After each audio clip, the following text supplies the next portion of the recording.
Okay, good morning. Apparently I have some unintended consequences. You seem to believe today correctly that there are no quizzes back to back. Maybe I'll do that one time. Okay, so we've been talking about source transforms. And so sources in general, what did we find? What's the difference between a current source and a voltage source? How are they different, current and voltage sources? Are they the same thing? What? Sort of a little bit of a tricky question, right? Yes, actually they are kind of behave very, very similarly. They both have an IV characteristic where the voltage generally will drop as a function of increasing current, right? Of course, it could also go the other way around, but that would not be a very common source. Then there would be a source with an output resistance that's negative. I guess we could create that later on, but it's kind of unusual. Okay, so that's how the characteristics of sources look like. Of course, if we just looked at the ideal source, called VTH here and VIN there, then these lines, they would be either horizontal or vertical, right? And then, of course, there is a real difference. But if they are sloped, well, then maybe just the difference is their slope. So current sources and voltage sources are very similar, and depending on what we want to do, so we may prefer to represent something with a current source with a voltage source. Now we can spin that a little bit further. We can also use that same model to represent something much more complex as just as a source like that. Right? For example, an entire sensor, so that strain sensor that we had before, I guess 2 lectures ago, really produces a voltage, and of course that voltage will also change if we pull current from that sensor. Right? So we can represent many, many systems. Basically, the output of every linear system that we can think of can be represented just like this. And these equivalent circuits, of course, are very, very useful in practice, right? Because often we are not really interested in the details, but we want to know we want to basically know what this system does, and then we build something over here, for example, an amplifier, whatnot. Okay? And so these sources are very, very convenient to represent systems. So today we are going to look at how could we represent systems that consist of just one source, more than just one source and one resistor, that have maybe several resistors and several sources, and later on even more elements or so. How could we represent these with just 2 of these elements, either this case or that case? Now, for some reason, these things are called Thevenin equivalent if the source that we are using to represent our system is a voltage source, and it's called Norton equivalent if the source that we are using is a current source. Okay? Those are just names. Generally, I will be very clear in my assignments, so I will say, hey, you know, find the Thevenin equivalent representing, and then I ask maybe for what is the V Thevenin and R Thevenin. So even if you've forgotten which one's which, well, if I ask for V Thevenin, you know that you should use this representation. Okay? So the names are not that important, but the concept is. Okay? So here is now an example. So here is a circuit that is mildly complex, contains 2 sources, 3 resistors. Could we actually represent it with either this one or that one? What do you think?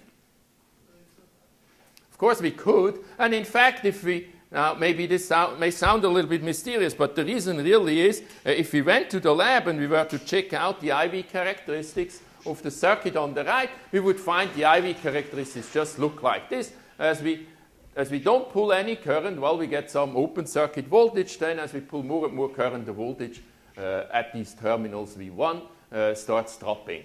And so can we then represent this circuit as this one? What about this one? Doesn't matter, right? We can pick either one, and it's trivial to convert between the two. So let's go and try to actually do that. Here we have our circuit, and we would like to represent this as just one of the two, Norton or Thevenin equivalent. How would we go about this? Yes.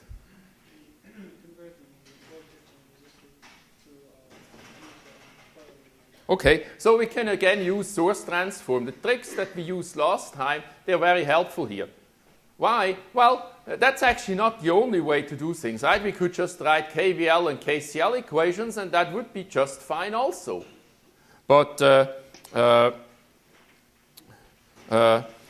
source transform probably will be less work, right? In this particular case, we can apply source transform, so we may as well do that. So we can replace this with a circuit that consists of a current source, and then there will be a resistor in parallel to the current source, and that will be stuck at these terminals, right?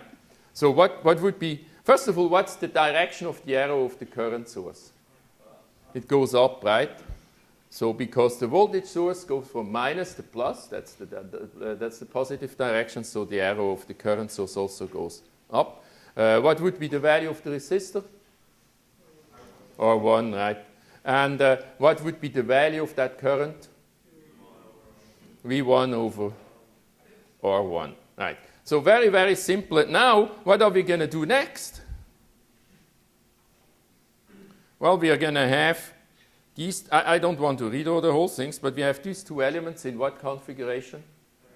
They're actually in parallel, so we can replace these with R1, 2 equals. Okay, don't add them together, right? That very convenient sign means inverse and add and inverse again. Okay? Then what else can we do to simplify the circuit further? Yes, the current. So actually we can represent this with a new circuit. Let's pick it like this. And then there is the resistor R1, 2, and there is the resistor R3. Okay? And so the only thing we need to find out is what is the value of this current source, the new current source.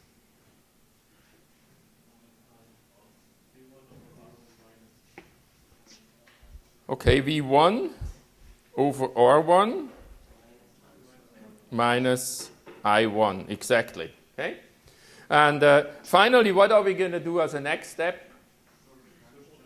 Source transform again, and then we get a voltage source, and we get two resistors in series. What will be the value of the combined resistors of both resistors in series? R1, 2 plus R3, right? Okay?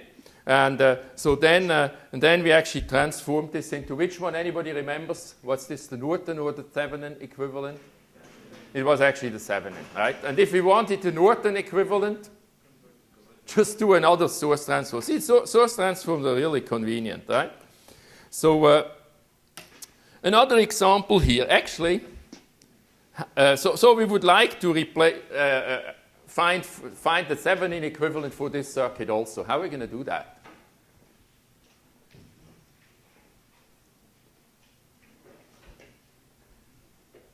Are we going to use source transform?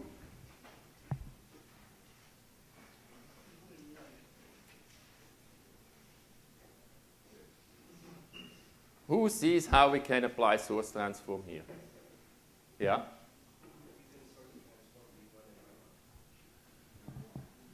Actually, can we do that? No. Why not? Yeah, there is this current I1 that is connected, unless I1 just happens to be 0, which why would I have shown the element there? We actually can't do that. We cannot use source transform there. Can we use source transform for I1? We can't. Huh? So that's kind of the problem with source transform. It's very, very convenient when it works, but sometimes it doesn't work, right? We can't use it. So then we need to do something else. And now there are lots of ways to do that, but let's try to get a little bit more insight, right? The fact that we say that we can represent this circuit with this one over here means that the IV characteristics are going to look like this, right? This circuit here, complicated as it may be, actually has a characteristic like this. an open circuit voltage. I call it VTH. Now you understand why the label VTH is V7. And a current, well, that's actually the short circuit current happens to also be the Norton current. Okay, so now if you just think back to high school geometry, somebody tells you the result, you figured out the result of whatever question you have to solve is actually a line, a straight line, right? And you have to determine an equation for that line. What are you going to do? For example, another way to say is you need 2 points, right? Okay? Well, if you had this line, you could use any 2 points, this one and this one over here, or I think, of course, the line goes on, or these two or so. It really doesn't matter which 2 points you choose. Are you going to use just any 2 points, or are there points that you like in particular? Yeah.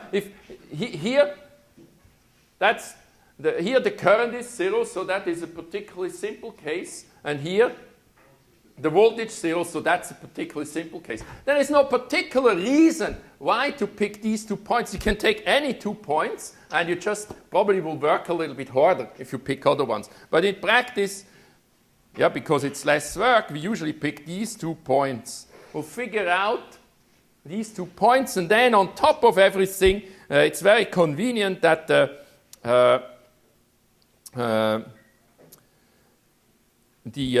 point on the left is just the V7, and the point on the right would be the I Norton. So if you wanted to go actually to I Norton. And actually, what is this slope here? Yeah, that's minus or Thevenin, which is equal also minus or Norton. Okay. So, we can now try to figure out what is V7. That is simply figuring out the open circuit voltage of this entire device, right? No currents flowing, and then the Thevenin voltage will appear here. So it's going to be a little bit of work here. We can write, for example, a bunch of KCL equations. Let's try to do that. Let's use this node and write the KCL equation. So then you would have the current IA, current IB, and the current IC that we would all have to add together, right? So what would IA be? Well, IA, that's the voltage across the resistor R1. Let's call the voltage here actually VA.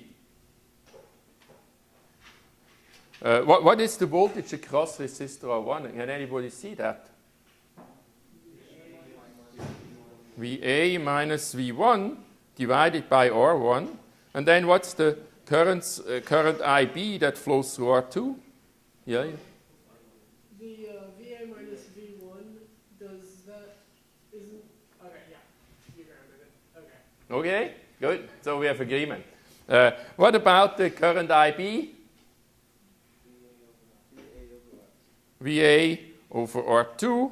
And then we would also have the current IC, that would be VA minus V7 divided by R3. And all these currents, of course, KCL, they have to add up to 0, right? So then we can do the same thing over here. We can write, actually, how many equations do we need? Well, really 2 things that are unknown here, right? 2 node voltages that are unknown.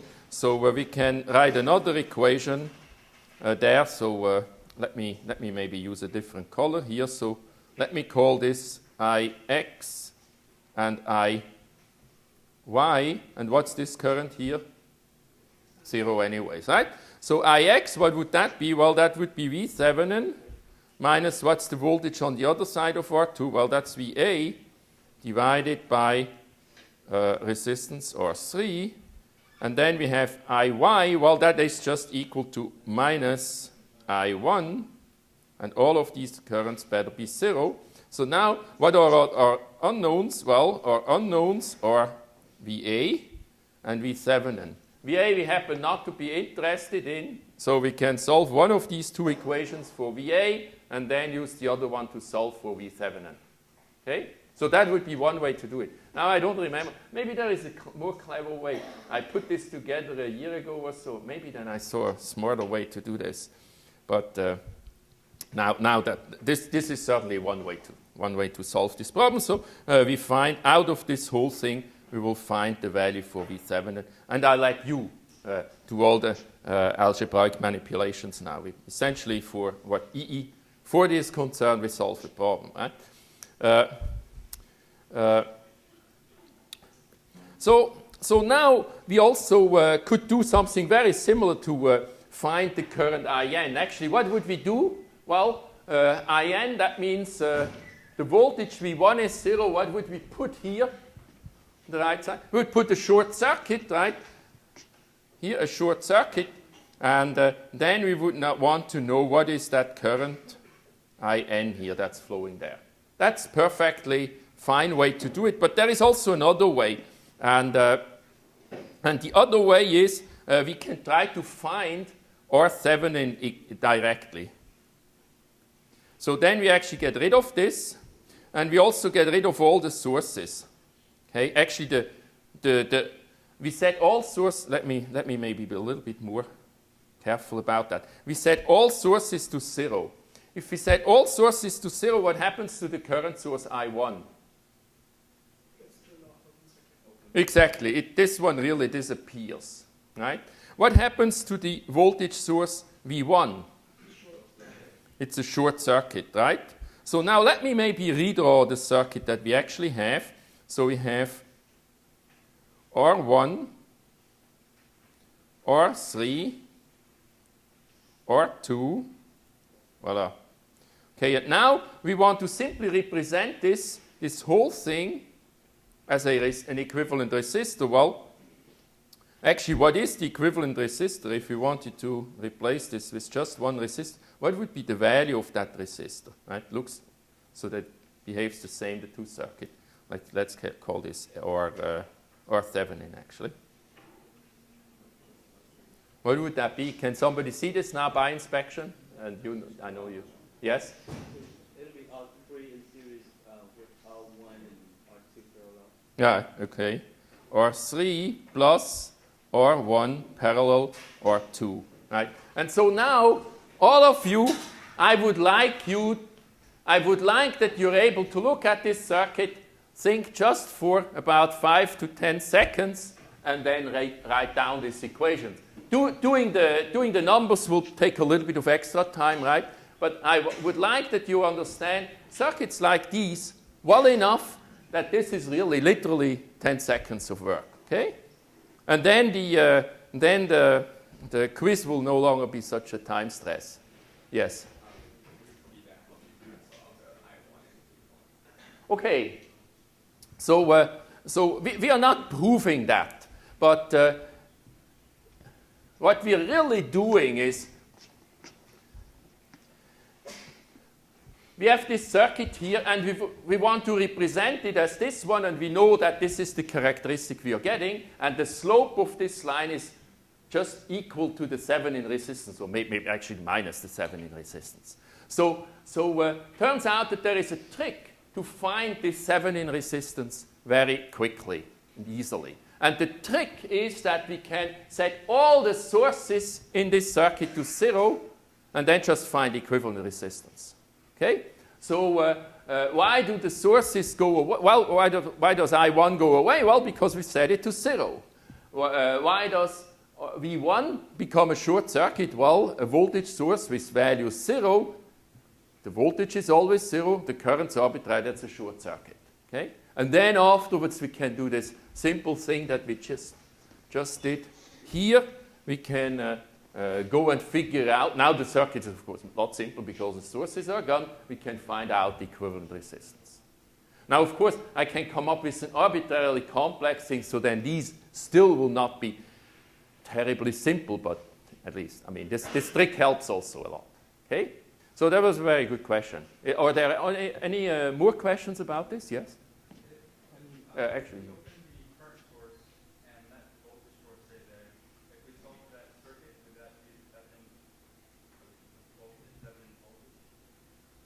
if we just leave away one of the sources and we look at what the voltage appears there or so. If we took out the current source, Yeah.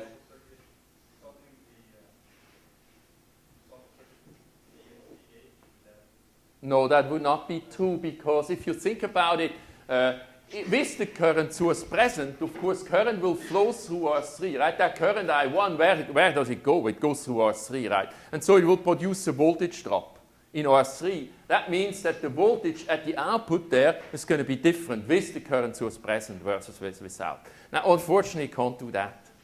Yeah, it's nice, right? Sometimes you can do simplifications, but unfortunately not always. Yeah, it was a good idea, but that wouldn't work here, yes. So could you explain why this trick works? Like, does it work in general? Like, do you have any type of configuration with like 3 current sources? Yes, it works in general. That's always true. And in the book, you will find this trick also described with a little bit more detailed. There is one case where you have to be careful, and we don't really go over that, but the book does go over it, and that is when you have controlled sources. Then you have to be careful, then this may not be true. Okay? So a controlled source is a voltage source. The value of the voltage source depends on, for example, the voltage somewhere else in the circuit. Again, it's something that we just haven't talked about in any detailed way here. We will use that in some obvious ways later on, but I thought that was one of the things that we could safely leave away to maybe eliminate some possible confusion, and you don't lose a lot. So the book is a little bit more exhaustive than what I do here in the lecture. Right? So ultimately we are going to find these values. So we haven't actually solved for this, but this one was simply R3 plus R1 parallel R2. Is there still something that needs to be clarified? Okay, fine. So otherwise, feel free to ask. It's better to clear things up now. Okay, this is actually something that you already thought about in laboratory 1. Okay, so let's suppose, now that we know that we can represent everything as a Thevenin, or if you want Norton equivalent, right? So this thing here would be a Thevenin equivalent, right? I seem to be insisting on that silly name anyways, but anyway, so that thing could be a complicated thing. It could be an antenna, and then the load could be a radio receiver or something like that. So there are various different cases that happens that occur when you have a source and a load, which again now we can represent with a relatively simple circuit. The source is just 2 elements, and the load, or L, is just 1 element. Okay? So there are several different cases. When we have a sensor, then we usually want to get the voltage of the sensor totally independent of, we don't want to pull some arbitrary current IL, which of course will corrupt the output of our sensor. Right? Then we would like IL to be 0, and so then if IL is 0, then V1 and VL would be the same. Right? Then we really can measure the voltage from the sensor V1, and we are not getting some V1 minus some arbitrary IL times R1. Right? So, but in some cases, actually we want to do something else. We want to actually pull power out of our source. And an important, well, one case that you've looked at was in the laboratory, right? If we have a solar cell, the whole point of that solar cell, most of the case is that we of course want to harvest the electrical energy that the solar cell generates from the sunlight, right? So it's very important that we pull as much power out of that solar cell as we possibly can. And another interesting case is listed here. If you have an antenna, then we get a few microvolts there. Well, what is it really that makes our radio ultimately work? It's the power that we pull from the antenna, and it's going to be very little power, so it's very important that we organize our circuits in such a way that we pull as much power from the antenna as we can, because that makes it easier to build a radio that actually faithfully reproduces signal. It doesn't have a lot of static or a lot of bit errors or so if you're on Wi-Fi or so. Okay, so So there's the question then. Suppose that our circuit or solar cell or antenna or so can be represented by the Thevenin equivalent. How should we choose RL if we want to pull as much power out of our source as we possibly can? Yes? We match it to the resistance. Okay, so you already have the answer. Yes, that's right. So, so let's go a little bit more slowly.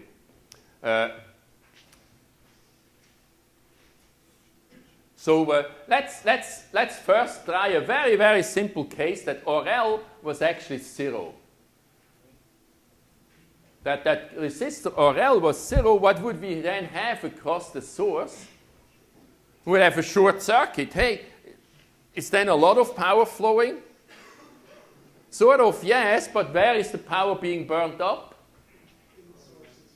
In R1, right? And so R1 that's internal to the source, it doesn't do us any good. If we were to put a short circuit here, well, then somewhere, in principle, the generator would get really, really hot, right?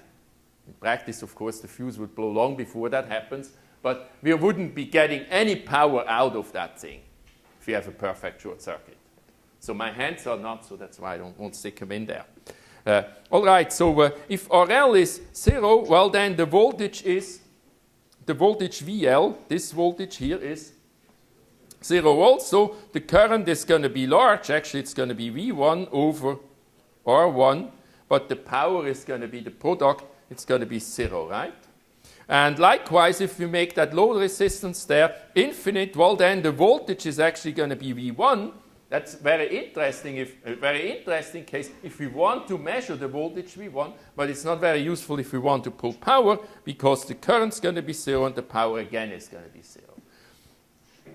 And so your colleague already said that so there is some case in the middle, right? Obviously, if we chose RL somewhere between 0 and between infinity, then we would be getting actual power delivered. So actually, I guess I cannot really show this quite right because I can't get both 0 and infinity on my scale, but as a function of resistance, the power PL would be doing something like this. It would get bigger as I increase RL from 0, and then it would get smaller again, and once I'm at infinity, the power would again be 0. So there is now the question, what is this resistance Rx, where the power is maximum, right? And so let's look at that here. So we can, of course, always write what is the power PL. Well, that is equal to the current IL square times RL, okay? And so that's also equal to the volt, here I call it Vs. Vs over, so IL is Vs over Rs plus RL. And then we need to square that to get IL squared times RL. So now I want to maximize this. Well, how do I find the maximum of a function? It's a math problem, right? How do I do that in general? Yeah, we take the derivative dPL dRL equals 0. And if we do all the maths right, then we actually get RL equals Rs. Okay? So what this tells us? Well, in general, if we want to pull the maximum power, then we have to make this resistor here equal to Rs. Okay? So in some cases, that's very simple. If we know the value of R1, like an antenna, usually, for many antennas, the value of R1 is actually 50 ohms, and then we make sure that the radio receiver, actually, the thing that amplifies the signal, converts it to whatever, actually has an input resistance of 50 ohms also. Then we pull the maximum amount of power, and that turns out to be the best way how you can build a radio. In the case of the solar cell, it gets a little bit more complicated because actually the value of R1 depends on the illumination. And that's why, now you understand why in the lab notes, I told you be very, very careful when you set up your experiment. Make sure that you always have the same illumination throughout the entire experiment. If you go and move the lamp, shift it around or turn it on or dim it or whatnot, then the value for R1 changes, and as you draw dots, you get the sort of a random line. And of course that makes sense, right? In general, when we do measurements in the laboratory, we want to fix the conditions. If we change the conditions, chances are that our results are also going to change. All right, but now if you imagine that you are actually a manufacturer, you build solar panels and you install them from people's home, like lots of people in Berkeley do this right now, then you have a little bit of a problem because you want to pull the maximum amount of power, so you build some kind of a contraption over there. We will have to think about how to actually do that, to take that power and take that at a particular resistance that maximizes this resistance here, that maximizes the amount of power that's transferred. But then on top of everything, the value of that resistor changes all over the world as a function of illumination. In the morning will be different than at noon, and in the evening again will be perhaps closer to what it was in the morning. So what are you going to do in that solar cell? In that converter, right? Actually, the circuit that connects to the solar cell is a mildly complicated, well, actually quite complicated electronic circuit that goes and always figures out what is the value RL, and then it synthesizes a circuit that's not just a trivial resistor, that makes it that we pull the maximum amount of power from that solar cell. So obviously you didn't design that circuit in laboratory 1, but that was really what that lab was about. All right, so source transforms and sources in general, what did we learn here? Well, first I would like you to be, that's kind of almost silly, right? I want that you're able to recognize sources and output resistances and so on in circuits. Well, you know the symbols for sources and resistors, so that's not going to be very hard. But then I would like you to be able to apply the source transform. If you have a voltage source with some finite output resistance, I would like you to be able to convert that to a current source and vice versa. What else do we have here? Yeah, so then this Thevenin and Norton equivalent that we went over, again, you need to know that that's true. It follows from linear circuits and so on. But you need to be able to go and analyze the circuit using, for example, short circuit voltage, short circuit current or open circuit voltage, or doing that trick with setting all the sources to 0 and finding the or Thevenin or Norton immediately. And again, in the book has many more examples over that. And then finally, just the last point that we went over is that when we want to pull power, actually, then we don't want to have a short circuit. We don't want to have an open circuit. Then we actually need to choose a particular RL that happens to be equal to RS. So, for example, if we have a more complicated circuit, and I ask you, well, how are we going to pull the maximum power for that? Well, you convert that more complicated circuit to a Norton or Thevenin equivalent, and then you just read off the Norton or Thevenin resistor, and well, that's the resistor that you have to present to that circuit. All right? You understand these now, or do you have any questions about that? So if they come up, then please come ask us. But that's really what this lecture was about. So now we have another one, the next one. So while this is loading, so we've seen actually, right, very often we can use, when we want to analyze a circuit, we will find that, oh, there are some resistors in series. Well, it's very easy. We just have to add up their values, right? And then we can simplify our circuit, and maybe we can even find the result that way. Likewise, if resistors are in parallel, that helps a lot. Then we've talked about voltage dividers and current dividers. If we see a structure like that, we really know how to analyze that, right? And that's quite straightforward. In some cases, a little bit more complicated circuits, we can use source transforms, and we really can quickly reduce them to much simpler things. But unfortunately, these tricks, while they're very, very useful, and we should use them all the time, and I certainly use them all the time, these tricks are not general. Sometimes it just doesn't work, and then we have to use KVL and KCL equations, and then we run into which problem? What's the problem with just using KVL and KCL? Okay, all right, so I've heard several answers. One problem is solving the system of equations. Yes, that's a problem.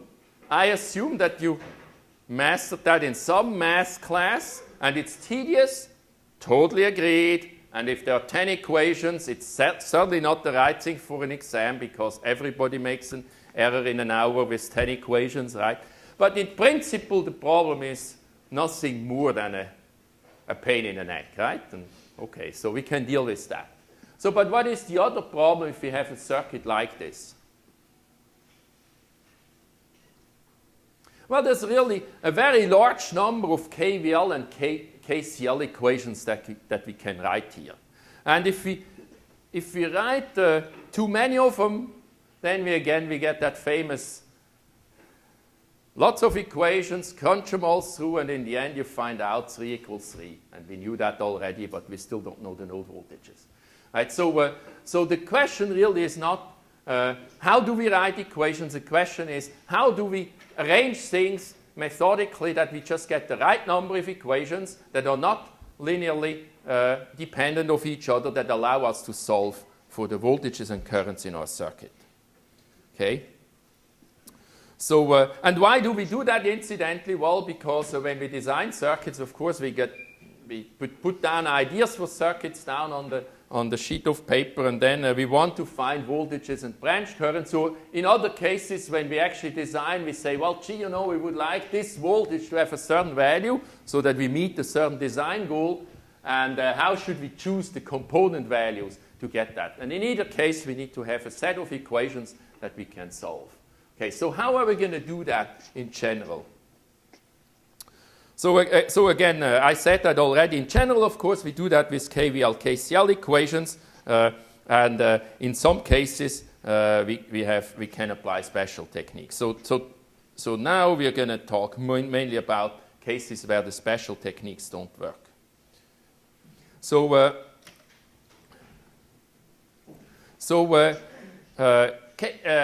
This type of analysis that we're going to talk about now is a little bit more formal than the other ones. It's a little bit like a computer. In fact, computers, they analyze circuits using a technique that is very similar that we're going to talk about today.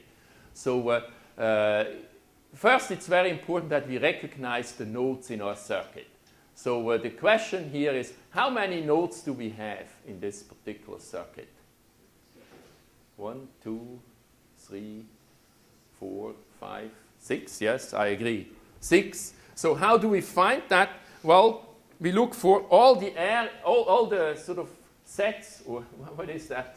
What is this thing called, right? Or wherever, when green is connected, well, that's one node. Here, green is connected, that's one node. Up there, green is connected, no bubbles or so, very short, but it's one net up there also. So we have a total of 6 nets. How many branches do we have? Well, that's much easier. We just count the number of blue elements, and there we have it.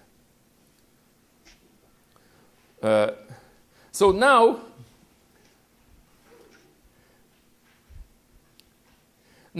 the technique that we're going to talk about here is called node voltage analysis.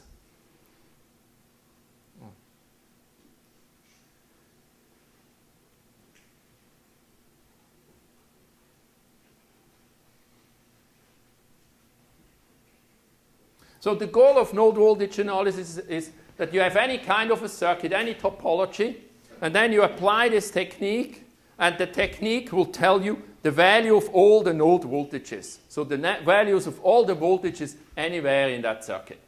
And if you look in the book, it also talks about that node voltage analysis, but it gives you a whole Variety, it also talks about mesh analysis and so on. Other techniques, they're fine too. You can read those sections. If you like those other techniques better, by all means use them.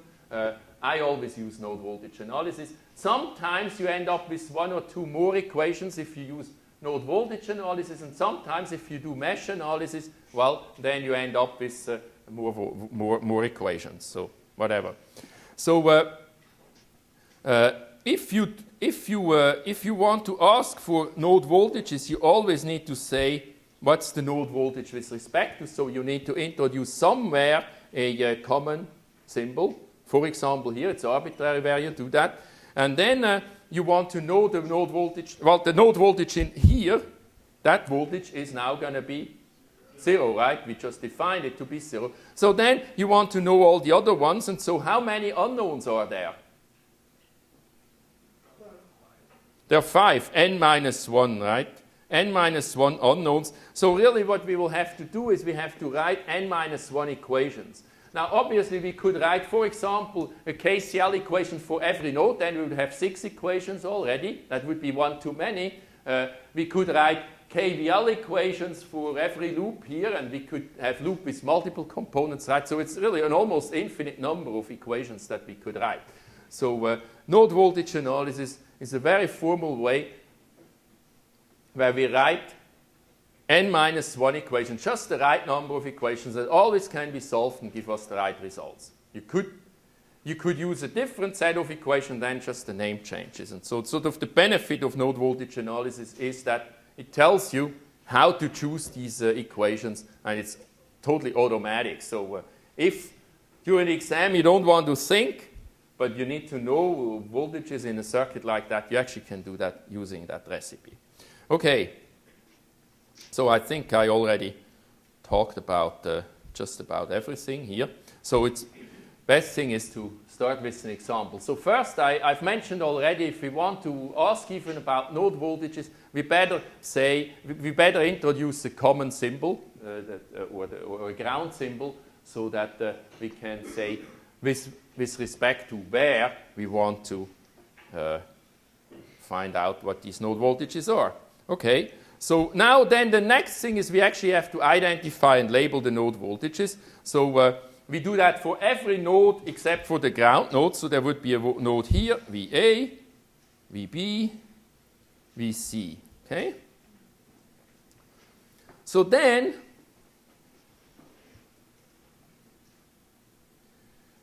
the next thing, it's important to identify which ones of these voltages are actually known and which ones are unknown. Well, VA and VB, certainly VA certainly is unknown, but what about V1? Well, V1, that node over there, it's of course known, and the voltage actually VB, that one is also known. It happens to be V2, right? So this actually here is V2. We don't need an equation for V1.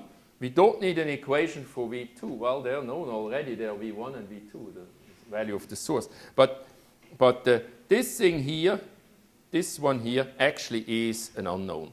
Okay? So we identified the unknowns. And then we have to write a KCL equation for each unknown. So here we have an unknown voltage, VA, and we have to write now a KCL equation for that node VA. So we're gonna assign names for the currents. These names are totally arbitrary. The only point is that they have to add up to 0. So I usually use VA, IA, IB, and IC. Of course, I could have called this I1 as well, right? But it really doesn't matter. So then I have to write an equation for that node VA. So that is going to be equal to IA plus IB plus IC is going to be equal to 0. And now I use Ohm's law to actually express these currents as a function of node voltages. So what would be IA? Well, that would be equal to VA minus V1 divided by R1, right? And then IB would be equal to VA minus 0. Well, we don't need to write that, divided by R2. And then finally, IC just happens to be equal to I1, and all of that has to be 0. And now I trust that you can solve this for VA. So in this particular case, actually, even though we have 4 nodes in our circuit, turns out that all we need is one equation. Why? Because there's really only one unknown, and this method told us how to write just that equation. Okay? And again, solving it, that's a pain in the neck, but you learn how to do that in some math class. Yes. We didn't have I1, then we had 4 terms. We'll also have IG and IE, for example, and we can turn them by R3 and V2. Okay, I I1 didn't. was not given. If I1 was, It was not given. Then well, it has to be given, right? I mean, otherwise it's undetermined, right? If, for example, I1 was 0, well, then the but we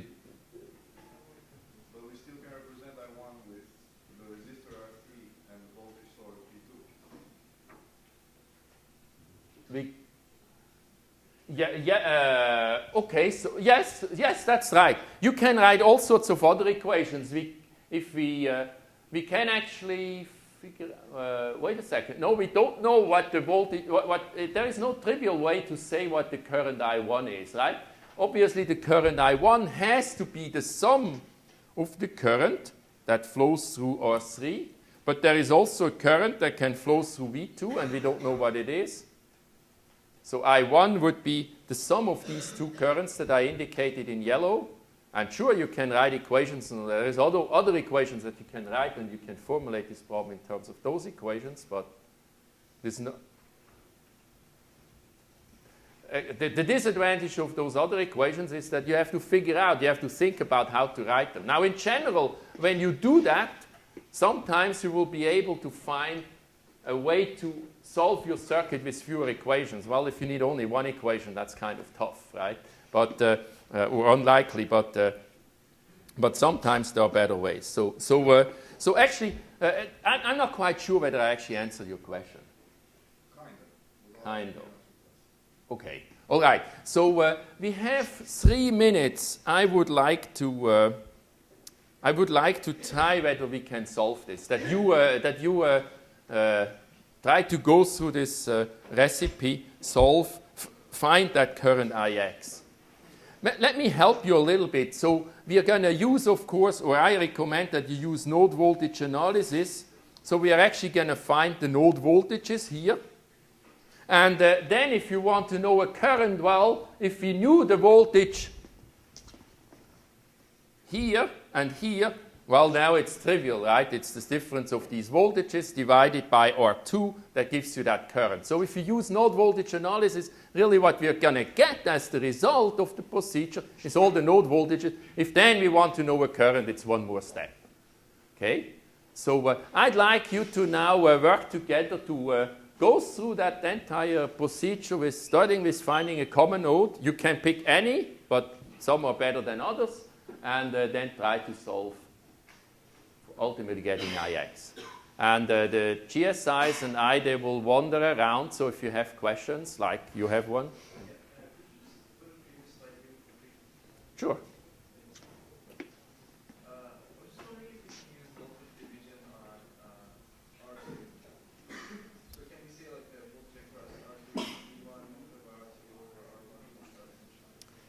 Okay, so I guess the question is, couldn't we, R1 and R2 look terribly similar to a voltage divider.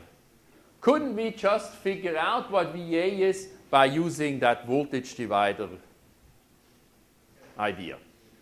Why not? Why would that not work?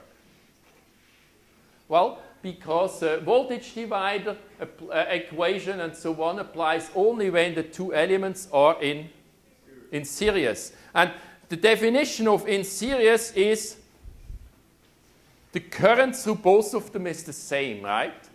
So why is that not the case here? Well, it's not the case because the current I1 runs through R1, but it doesn't run down through, it doesn't continue down through R2. Actually, it comes out of R2, right?